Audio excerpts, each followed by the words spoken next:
Bertaglia, fundador da Grax Lubrificantes, e ele vai estar falando sobre o tema lubrificação, conceito e procedimentos. Boa tarde a todos, aos amigos, as pessoas que a gente não conhece, mas estão nos tornando amigos também.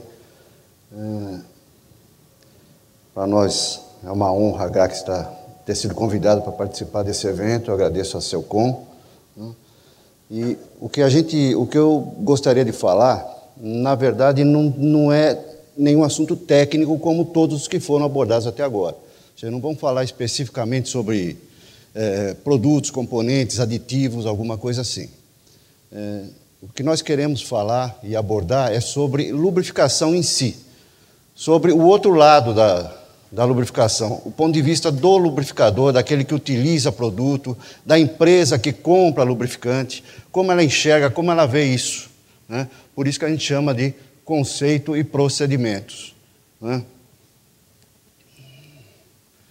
Então, a lubrificação é o sangue do equipamento, é o elemento mais importante, isso todo mundo já sabe, né? Só que, infelizmente, ela é tratada com descaso na maioria das empresas. Isso a gente vê claramente em todas as empresas que nós visitamos. Eu penso assim, né? Ela deveria, ao contrário, ser tratada com paixão pelos responsáveis das empresas. A alta direção das empresas não se envolve com lubrificação. Quando você fala com um gerente, um diretor sobre a lubrificação, sobre a graxa que está sendo utilizada, ele fala que ele não vai lá ver porque vai se sujar de graxa. Então, ele não se envolve, propriamente dito, com a lubrificação. E isso, infelizmente, é um problema, porque a lubrificação, ela não é só um ato. Ela não é só o ato de você ir lá e jogar uma graxa num rolamento, numa máquina. Ela é muito mais que isso, ela envolve outras coisas, inclusive a rentabilidade final da empresa, que é o que a gente quer mostrar aqui. Então, algumas constatações importantes. Qual empresa investe corretamente em lubrificação? Isso é uma pergunta a ser feita, porque as empresas investem em lubrificação, em lubrificantes, né, no sistema de aplicação, mas não investem em projeto de lubrificação. A lubrificação ela merece um projeto específico. E poucas empresas fazem isso, né? Grandes companhias, por exemplo, pior ainda. Os mecânicos, os lubrificadores, na maioria das vezes, utilizam o plano de lubrificação, mas não compreendem. Eles lubrificam, mas não sabem por que estão fazendo aquilo. Quer dizer, sabe de certa forma, né? Estão utilizando o lubrificante sem saber por quê. Por que eles fazem isso? Fazem porque o pessoal de manutenção está preocupado apenas com a não parada de máquinas. Então, quando você pergunta para um lubrificador, para um mecânico, por que ele está lubrificando, invariavelmente ele vai dizer que é para a máquina não parar. Mas isso deveria ser uma coisa muito mais, ou seja, falta preparo para essas pessoas, né? Mas também porque quem vende lubrificante está preocupado apenas em vender e não com o melhor resultado no equipamento do cliente, né? Isso é outro ponto. Isso é uma falha nossa, que vendemos, que fabricamos e vendemos lubrificantes, não trabalhar, de certa forma, orientando melhor os clientes. Ou seja, se vê muito o nosso lado, né, aquilo que é melhor para nós, mas não se trabalha em cima do objetivo final do cliente. A gente acha que se o lubrificador não estiver muito bem preparado, ele vai sempre comprar da gente, porque a gente dá uma melhor assistência. Então é a pergunta que eu faço: quem é que participa da elaboração do plano de lubrificação das indústrias? Eu, por exemplo, com 38 anos de mercado de lubrificantes, nunca fui convidado. E olha que a nossa empresa vende exclusivamente para várias companhias há muitos anos, e mesmo assim existe um plano de lubrificação, mas nós que colocamos lá o lubrificante não somos convidados para participar disso, né? Então, qual é o resultado final que eu espero, eu como usuário de lubrificante? Qual é o resultado final que eu posso esperar? Eu tenho que definir um lubrificante para uso, né? Definir claramente, muito bem definido, qual é o lubrificante que eu vou usar e utilizar as boas práticas de lubrificação. Aí, em tese, teoricamente, é o resultado final que eu vou esperar. Então, o que são essas boas práticas da lubrificação? De forma bem sintetizada, eu tenho que utilizar a quantidade correta de lubrificante no ponto certo de aplicação. Então não adianta eu ter uma máquina do tamanho dessa sala aqui, eu tenho que saber exatamente o ponto onde eu tenho que colocar o lubrificante. Isso tem que estar bem claro e bem definido, né?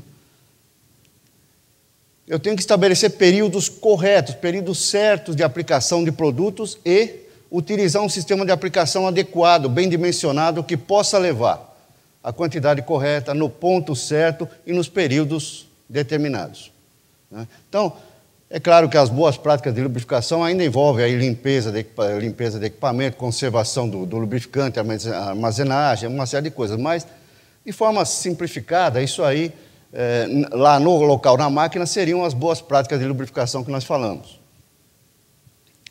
Eu falei ali de quantidade correta de lubrificante, né?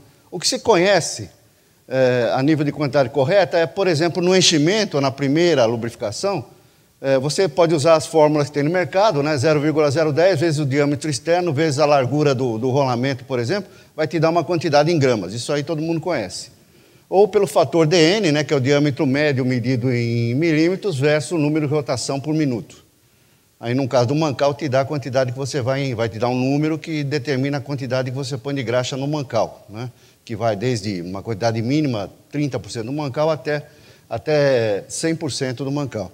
Ou, nas reposições, utilizar a fórmula 0,05 vezes o diâmetro externo vezes a largura para graxas sem aditivos sólidos, ou 0,02 para graxas com lubrificante sólido. Isso é o que a gente chama de colocar a quantidade correta de lubrificante no rolamento. Então, se esse procedimento for aplicado corretamente, no início da operação, não vai ter dificuldade nenhuma. Foi determinada aquela quantidade e se colocou, vamos trabalhar, né? Agora, porém, durante o trabalho sob altas solicitações, por exemplo, altas temperaturas, que é o termo que a gente abrange muito, que é onde a Grax se especializou em trabalhar, altas temperaturas, o grande problema está no período de tempo entre uma aplicação e outra. Então, por exemplo, definiu-se que eu vou colocar certa quantidade de lubrificante a cada 12 horas. Beleza, eu enchi lá, coloquei aquela quantidade e começou a trabalhar. Naquela hora está tudo ok. Mas e nesse período de 12 horas, até a próxima lubrificação, o que é que acontece com aquele rolamento, com aquele componente mecânico? Então, durante o trabalho e entre as aplicações, em alta temperatura, como eu estava dizendo, né, em temperaturas superiores a 200 graus, se você utilizar uma graxa lubrificante mineral, ou seja, uma graxa convencional, uma graxa de lítio, por exemplo, o que vai acontecer? Ela vai ter ponto de gota, né? O óleo, que é o lubrificante da graxa, vai embora, e o sabão, que não é lubrificante e abrasivo, fica no rolamento. Então você precisa colocar cada vez mais lubrificante para complementar. Isso vai te dar o quê? Problemas com entupimento dos dutos, desgastes prematuros às vezes, né? Mais excesso de resíduo. Isso é o que vai gerar quando você utiliza esse tipo de produto em lubrificação em temperaturas acima de 200 graus. Agora, se você usa uma graxa sintética, o que acontece? Ela não tem ponto de gota, o óleo não sai e não tem sabão. Então, ela fica no equipamento, ela vai se desgastando pela temperatura, ela vai perdendo volume, né? Então, você consegue manter um bom nível de lubrificação nesse período. Vantagens: não entope, né? Tem menor consumo, porque você não tem o problema do ponto de gota, de sair o óleo, você tem que ficar repondo, né? Evita desgastes e descarte de resíduos, que é um dos grandes problemas hoje que a gente enfrenta, principalmente em grandes companhias siderúrgicas, por exemplo, né? É o problema ambiental, de descarte de resíduos. Então, eu fiz aqui um quadro comparativo de performance entre aplicações nas altas temperaturas, ou seja, a quantidade de lubrificante que eu preciso ter no local contra a eficiência de lubrificação que aquela quantidade vai me dar, né? Então, imaginando que o quadrado aqui significa o volume total de graxa que eu preciso ter, se eu tiver de 80% a 100% de quantidade de graxa, eu tenho uma lubrificação excelente, né? Porque quase toda a área livre daquele mancal, daquele rolamento, vai estar coberta, vai ter lubrificante lá. Se eu tiver de 60%, 80%, ainda assim eu tenho uma boa lubrificação, porque a maior parte ainda estará coberta, ainda estará lubrificada. Agora, se eu tenho de 40% a 60%, é praticamente a metade do volume que eu preciso, eu tenho uma lubrificação precária, que eu diria, né? Uma lubrificação regular.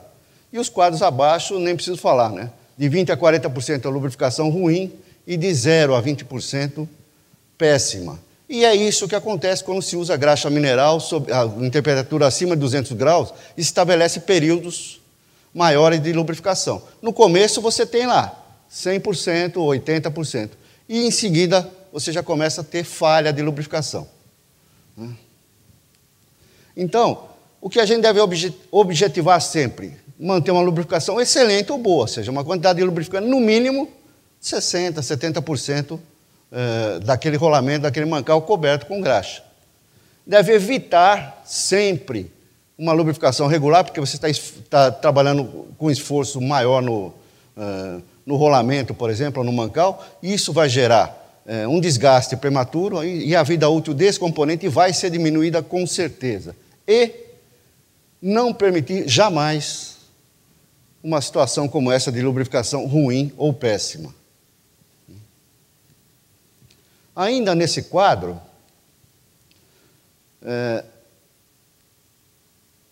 para que eu consiga ter em altas temperaturas, uma condição de trabalho como essa, excelente ou boa, eu tenho que usar graxas especiais sintéticas. Porque senão eu não consigo manter a performance de lubrificação numa condição crítica dessa. Eu lembro que o ano passado, aqui nesse evento, o Saito fazendo a palestra, ele citou que graxa de lítio é uma porcaria, né? Graxa de sabão de lítio é uma porcaria. Não é bem assim, né? Mas ela tem uma aplicação restrita, né? O problema é que você, por exemplo, nós que trabalhamos há muitos anos no mercado, nós vemos, por exemplo, as grandes companhias siderúrgicas, elas têm aqueles equipamentos há 40 anos, 50 anos, funcionando daquele jeito. A especificação está lá escrita que tem que usar graxas à base de lítio. E eles usam e não mudam aquilo. Né? Então, eles estão prejudicando o equipamento por causa disso. Numa condição dessa, eles teriam que usar uma graxa sintética. Você consegue uma lubrificação regular com algumas graxas sem ponto de gota. Por exemplo, graxas à base de bentone, com óleo mineral, ela não tem ponto de gota. Porém, acima de 200 graus, ela começa a formar grãos de areia. Começa a virar abrasivo. Né? E o óleo mineral também vai carbonizar. Mas você consegue até, por não ter ponto de gota, por não separar óleo e sabão, você ainda consegue manter uma lubrificação regular. Agora, numa situação dessa para você ter pouco lubrificante naquele local, isso é típico de graxas à base de sabão ou de poliureia. Por quê? Porque tem ponto de gota. Então, não adianta colocar uma graxa dessa, que está lá indicada para trabalhar 150, 160 graus, num local que vai trabalhar 250 graus. É o que a gente chama de lubrificação precária. E isso, infelizmente, é o comodismo dessas pessoas que usam, que fazem gerar uma situação como essa. Então, quais são os parâmetros para escolha e utilização de um determinado lubrificante em um equipamento? No meu modo de ver, eu tenho que pegar o que está indicado no manual do equipamento, o que veio indicado para utilizar lá, mais a indicação do fabricante do componente mecânico. Então, às vezes, o fabricante de rolamento, por exemplo, essas grandes companhias, elas indicam lá no manual dela o tipo de graxa que deve utilizar. Né? Então, se tem uma indicação dessa, também deve ser considerada para um estudo sobre isso. Né? Teste com produto indicado pelo fornecedor de lubrificante. Então, nós vamos lá, indicamos um produto, ele tem que ser testado e tem que ser avaliado. É um outro parâmetro a ser utilizado. Teste com produtos indicados pelo prestador de serviço de lubrificação. Quando houver, quando se terceiriza a lubrificação em algumas empresas, né, a opinião dessas pessoas que trabalham com isso deve ser avaliada. Agora, o que a gente vê, na maioria das vezes, é que o prestador de serviço fala, eu terceirizo o sistema, mas eu não influencio na indicação do produto, ela vem direto da engenharia.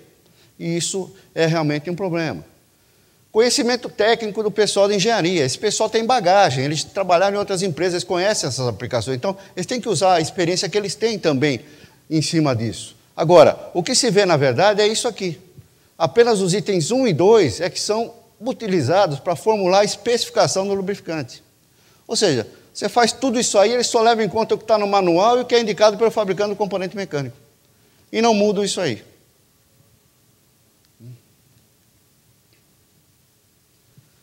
Então, gente, lubrificante com fornecimento por especificação normalmente trata apenas o efeito e não a causa do problema. É o tal negócio de dar Novalgina para quem está com febre. Você tem que dar um antibiótico para curar. Então, o que se vê é isso. E põe engraxe, põe engraxe, põe engraxe e não se muda esse sistema. Pergunta que a gente faz é essa: que estudo é realizado para saber os resultados práticos da lubrificação com aquela graxa? Você está usando a graxa, mas você faz algum estudo para saber o resultado prático daquilo, se aquilo está correto? Ninguém se preocupa com isso. Então, se o consumo está elevado, se existem quebras constantes de componentes mecânicos, se existe entupimento dos dutos, se existem paradas não programadas com perda de produção, impacto ambiental, etc.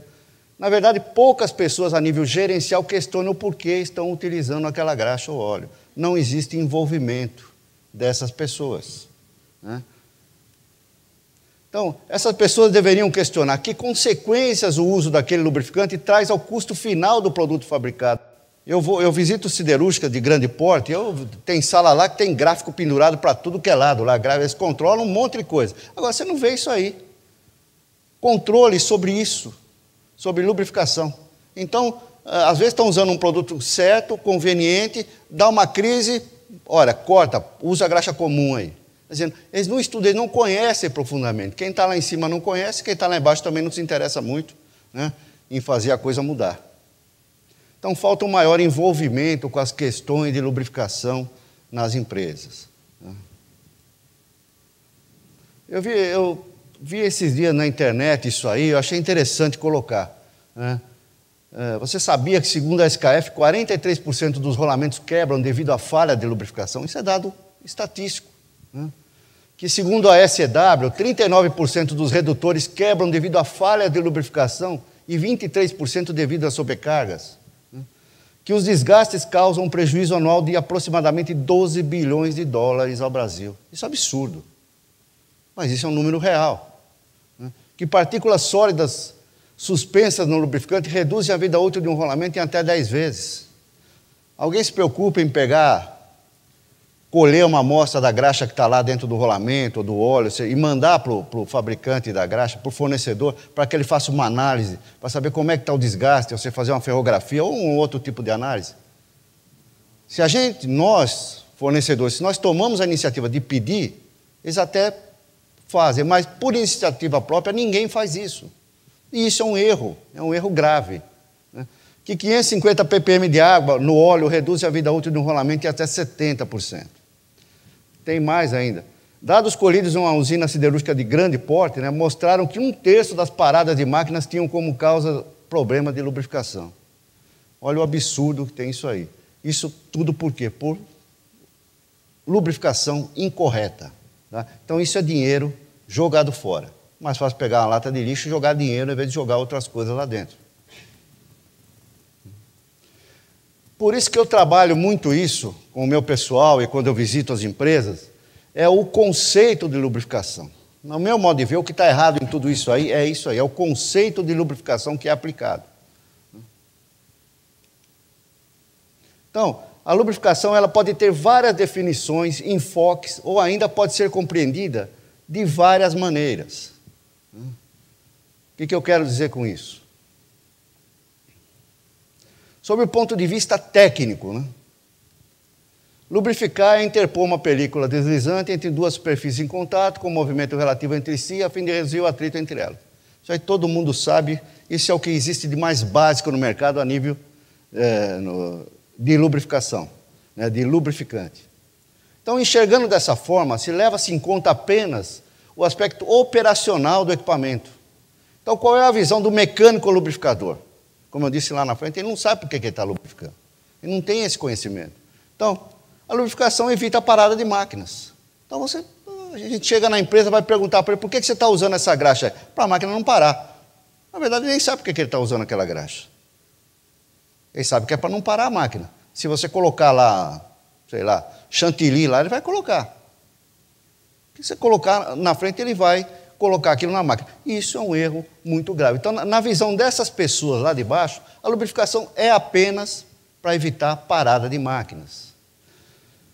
Sob o ponto de vista comercial, tem dois aspectos. O primeiro aspecto, então, como visto, o lubrificante evita o atrito, né? Porém, o objetivo maior, o supremo da lubrificação é reduzir o desgaste. Com isso, pode-se aumentar a vida útil do componente mecânico. Então, espera aí. Então, além de evitar a parada de máquina, eu ainda posso aumentar a vida útil do meu rolamento, do mancal, da corrente, etc., né? Então, já é uma outra forma de enxergar isso. Então, dessa maneira, leva-se em conta a diminuição da troca de peças de reposição. Portanto, a lubrificação pode gerar boa redução de custos. Então, qual é a visão do engenheiro, gerente ou diretor? A lubrificação também é um fator de economia. Então, já é uma outra maneira de ver a lubrificação. Não é só uma coisa que evita a parada de máquina, ela também traz economia para a empresa.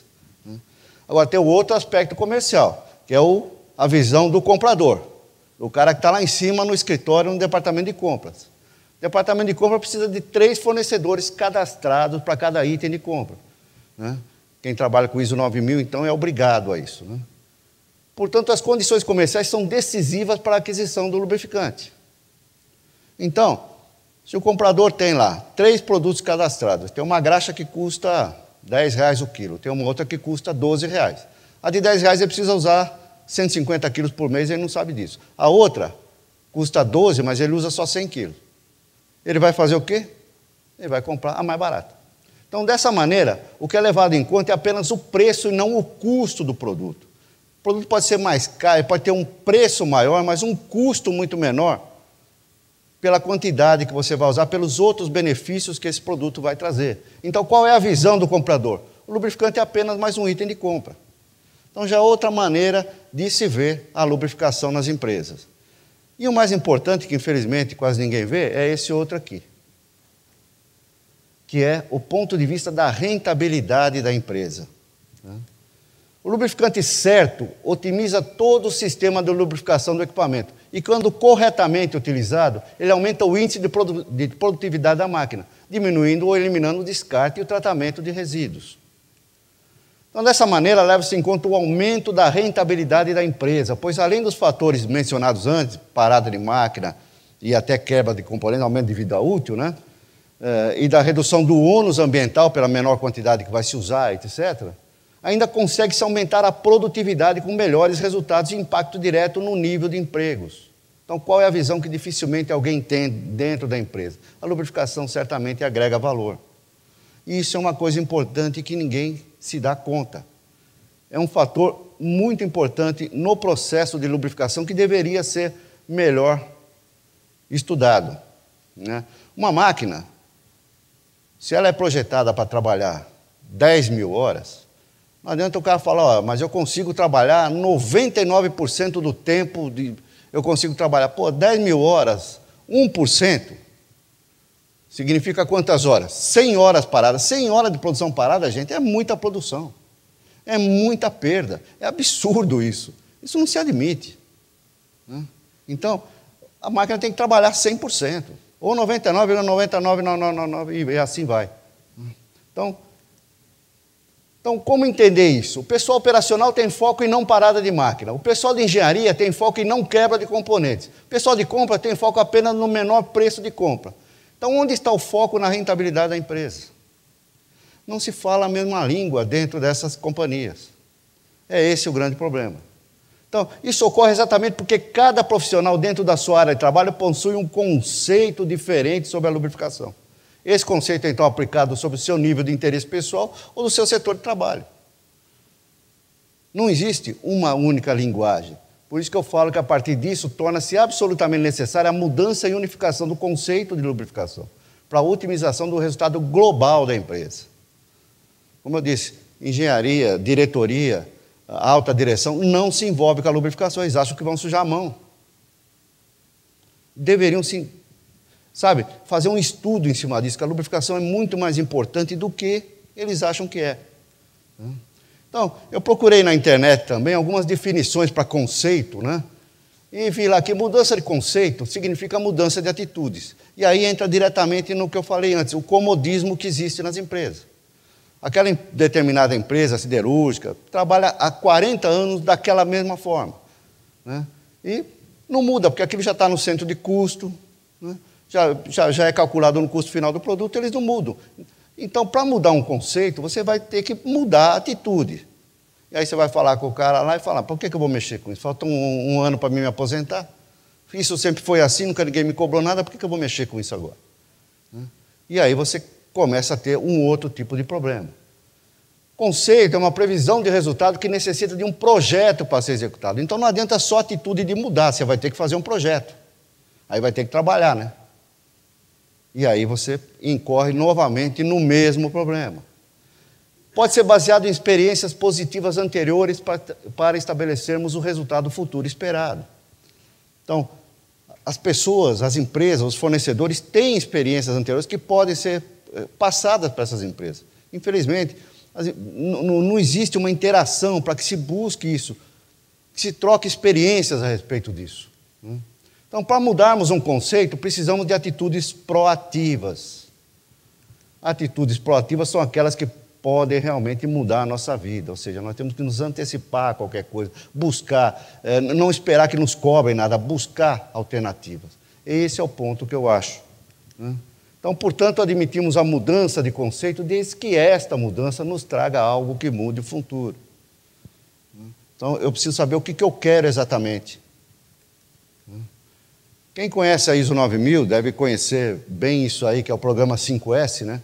Que teve origem no Japão do pós-guerra, em 1950, por esse rapaz aí, Kaoru Ishikawa. Né? O conceito 5S ele tem 3 objetivos só. Ele tem um monte de coisas a serem feitas, porém ele só tem 3 objetivos, que é melhorar a qualidade de vida das pessoas no trabalho e fora dele. Ora, como é que eu melhoro a qualidade de vida, por exemplo, do mecânico, do lubrificador? Melhorando a lubrificação, utilizando o produto correto, eliminando quebras, paradas, né? E se o cara está trabalhando bem, não está sendo pressionado, ele está mais tranquilo, ele leva isso para fora também, para a casa dele. Quem trabalha sob pressão sabe que a família dele sente isso, porque ele vai e ele descarrega tudo em casa, né? Ele aguenta tudo no trabalho e leva tudo isso em casa. Aumentar a produtividade das pessoas e dos processos. Lubrificação correta trabalha exatamente em cima disso aqui, de aumentar a produtividade de pessoas e processos. Quando você tem um processo que trabalha melhor, que vai ter uma melhor produtividade, a pessoa que cuida daquilo também. Né? Por osmose, ela vai junto. Diminuir desperdícios de espaço, de tempo, de material. Então, às vezes, você vai em algumas empresas e você olha lá no almoxarifado, tambores e tambores de graxa, ocupando um espaço danado, com a administração de compras, de manutenção daquele estoque, é absurda. E aquilo, às vezes, não era necessário. Então, você está usando espaço, você está usando perda de tempo para administrar esse negócio todo. E de material, né?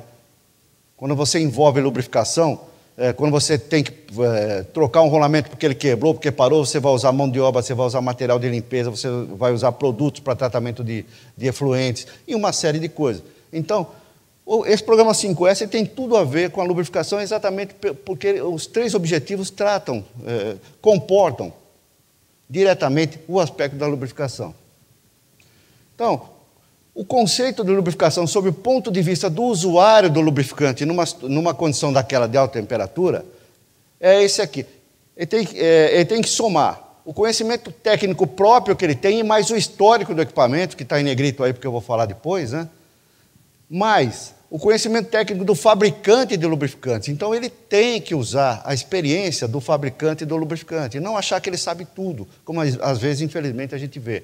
Mas a indicação que está no manual do equipamento, isso tem que ser considerado, porque ela não está lá à toa. Por algum motivo está lá. Isso tem que ser analisado também. Mas, aí ele tem que definir o objetivo que ele quer. Qual é o objetivo? É não parar a máquina, o objetivo é ele ter um preço menor, o objetivo é aumentar a produtividade da empresa dele. Então, ele define o objetivo que ele quer, tá? E o produto que ele vai utilizar. Tá? Aí ele define o conceito da lubrificação. Em tese é mais ou menos isso o conceito. Tá? Então, o caminho para a melhor definição do lubrificante que será utilizado, primeiro, como eu disse lá, eu tenho que conhecer o histórico do equipamento. Como é que eu vou buscar esse histórico do equipamento? Eu tenho que ir lá e fazer uma análise em cima disso. Quais são as condições de trabalho? Temperatura, rotação, pressão, contaminação e uma série de coisas, que é o básico que se usa para conhecer o equipamento. Mas o lubrificante que é utilizado agora, que tipo de produto que é, base, e uma série de coisas. Dados estatísticos do equipamento, que eu vou falar depois também. Períodos de relubrificação que são utilizados atualmente. Período de reposição. Então, relubrificação é quando eu esgoto, limpo e lubrifico. Reposição é quando eu complemento. Então, eu faço isso, eu relubrifico uma vez por mês, porém, eu faço uma reposição diária. Tá? Então, é a diferença de um para o outro. Então, que período eu tenho de relubrificação, que período eu tenho de reposição de produto. Quantidade utilizada nas reposições, elas estão bem dimensionadas. Você sabe que todo lubrificante em alta temperatura ele tem um negócio chamado coeficiente de expansão térmica. Então, se você enche um mancal na temperatura ambiente, com alta temperatura ele vai aumentar até o volume dele em quase 30%, que é o coeficiente de expansão térmica do lubrificante. E aí ele vai vazar para algum lugar. Então tem que ser tudo isso dimensionado. O sistema de aplicação utilizado, ele é bem dimensionado? Ele está correto para aquela aplicação que eu quero? E a forma de descarte de resíduos que eu tenho. Nas grandes empresas, a forma de descarte de resíduos é sofrível. Quando se descarta, quando se consegue descartar. Uma boa parte você consegue descartar, outra parte vai contaminar mesmo. Então, muito importante, dados estatísticos do equipamento. Eu preciso disso para que eu possa montar um planejamento do lubrificante que vai ser indicado ali, para que eu tenha uma melhor performance de lubrificação. Como é que eu busco esses dados estatísticos? Então, eu tenho que levantar o consumo médio do lubrificante nos últimos 3 períodos. Que período é esse? Não sei. Pode ser de 6 meses, pode ser período de 1 ano, de 3 meses, de 1 mês. Eu estabeleço o período, determino 3 e faço uma média. Né? Quebra de componentes mecânicos naqueles últimos 3 períodos também. Mais horas paradas de produção por quebra nos últimos 3 períodos. Então, eu vou fazer um levantamento estatístico do que eu tive. Como é que está a lubrificação daquele equipamento, daquela máquina. Né? Agora, é muito fácil, simples, e eu consigo isso. Mentira. Dificuldades encontradas pelos fornecedores de lubrificante. Eu mesmo sofro muito com isso. Quem lubrifica não tem acesso aos dados estatísticos, porque o mecânico ele não vai fazer dados estatísticos. Quem tem acesso aos dados estatísticos não lubrifica. Que é o cara que fica lá no escritório fazendo um monte de gráfico. Então, são dificuldades que a gente encontra. Quem lubrifica, a gente tem um acesso mais ou menos difícil, vamos dizer assim. Você consegue visitar, falar com ele. Agora, quem faz os dados estatísticos, você às vezes nem sabe quem é. E o contato é muito difícil. Então, a gente encontra muita dificuldade de conseguir os dados estatísticos do equipamento para poder fazer uma melhor indicação do produto. Ora, para que eu, como fabricante de lubrificante, possa fazer uma melhor indicação, eu tenho que usar alguns parâmetros. Por exemplo, eu tenho que estudar o histórico do equipamento, né? Mais a experiência anterior que eu tenho em equipamentos iguais àquele, numa condição de trabalho exatamente igual àquela, mais o produto indicado no manual do equipamento. E algumas ações complementares, monitoramento, estabelecer cronograma para teste do produto, etc. Eu vou ter que acelerar isso aí. Então, lubrificação de alta performance, eu tenho que primeiro ter a definição do conceito, mais a utilização do lubrificante correto, mais as boas práticas de lubrificação.